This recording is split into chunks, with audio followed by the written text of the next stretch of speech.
Lähdin ehdokkaaksi siitä syystä, että kenttäpoliisina yli 10 vuoden kokemuksella olen nähnyt paljon epäkohtia ja niitä mä haluan muuttaa.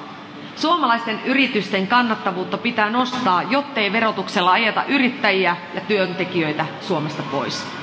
Työllistämiskuluja on pakko alentaa, jotta yrittäjä voi palkata yritykseensä työntekijöitä pitääkseen välillä lomaa ja vapaapäiviä, ettei yrittäjä palaisi loppuun.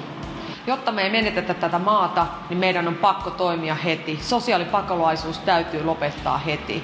Meidän on tehtävä kevyemmäksi ja nopeammaksi se turvapaikanhakuprosessi. Se ei saa kestää vuosia. Meidän täytyy kotouttaa nämä ihmiset, ketkä tänne tulee, kertoa meidän kulttuurista, antaa heille meidän kielenopetusta, että he integroituu tähän meidän yhteiskuntaan nopeasti ja pääsee sitä kautta töihin. Ja samat arvot naisille, niin kuin mitä Suomessa on naisille, myöskin näille ulkomaalaisille. Se on tosi tärkeä juttu. Näihin epäkohtiin mä oon törmännyt mun työssä ja mä haluan ehdottomasti parantaa kaikkien naisten ja kaikkien ihmisten oloja Suomessa.